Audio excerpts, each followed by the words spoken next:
Hi, and thanks for tuning in to the Giants Rundown for Sunday, February 27th. From Salt River Fields at Talking Stick, this is Andrew Baggerly.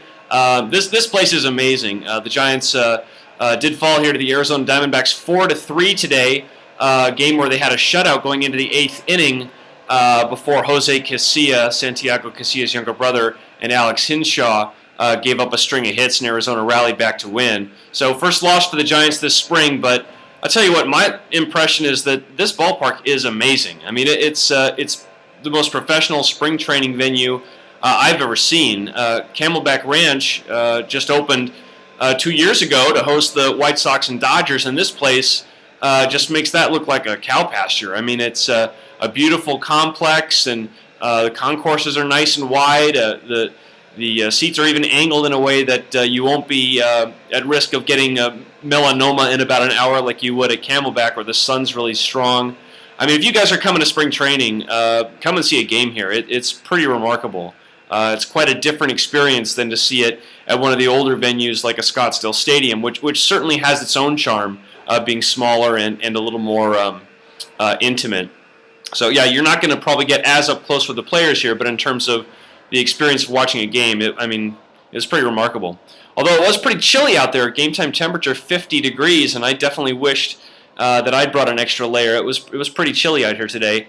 Matt Cain took the ball, and he's used to pitching in some cool autumn temperatures. First time that he took the mound and faced guys in another uniform since Game 2 of the World Series, when he walked off with a shutout and a standing ovation, a moment nobody will soon forget if they were there in the ballpark at AT&T Park that night. And he got in a quick rhythm with Buster Posey again today. He was hitting 90-91 on his fastball. He was around the plate with his breaking stuff. Needed Pat Burrell to make a nice catch for him in the left field corner in foul ground to strand a couple runners in that second inning. But he did make it through 2 complete innings, which is something that Tim Lincecum, Jonathan Sanchez hadn't been able to do the 2 days before. So a good outing for Cain, and Ryan Vogelsong, the former Giant, the guy who went to the Pirates in the Jason Schmidt trade several years ago. He's back as a non-roster guy in camp, and he was very impressive. He sawed off a couple of bats, including Russell Branyan, whose bat sailed probably about 100 feet away. It was 12 rows above the Giants' dugout, the very end of the Giants' dugout. So Vogelsong looked to have some pretty nasty stuff. And again, that blip late in the game cost him the victory today. But, even Alex Hinshaw giving up 3 hits, better that than 3 walks. And he's a guy who needs to throw strikes, and he's got good stuff if he can throw strikes. And so, it would have been worse if he'd fallen behind a lot of hitters and just issued a lot of walks.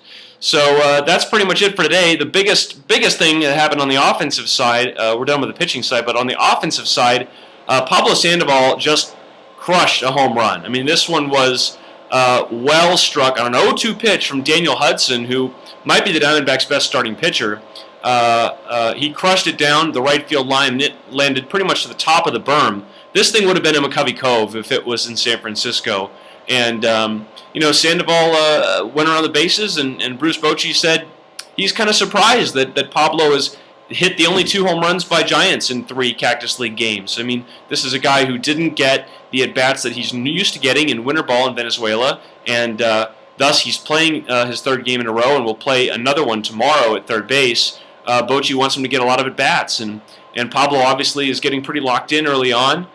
He's working longer at-bats, and he's still staying aggressive and jumping on first pitches. So it really looks like he's having a great start to his camp. It doesn't mean very much. It's spring training, first week of spring training games, but he looks better than at any point I've seen him in quite a while. And we've already talked about his physical condition. You know all about that.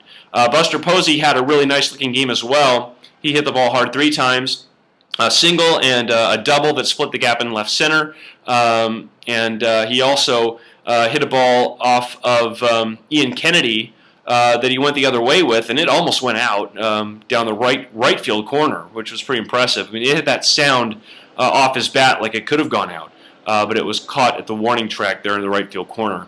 And Matt Cain just said he's going to really enjoy working with Posey all spring, and they're not going to have to get on a comfort level or have icebreakers or get to feel each other out or wonder, is this a guy I'm going to have to work with in June or July or opening day?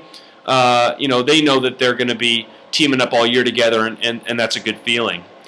So that's about it from here. I filed my notebook for tomorrow, just a one-story day for the newspaper for me, and it's a little bit on Aaron Rowan and the center field situation, so do check that out, and check out the blog and everything else, and we'll check back with you tomorrow from Maryvale, where I'm told Prince Fielder will be in the lineup for the Milwaukee Brewers, and Barry Zito will be on the hill for the Giants.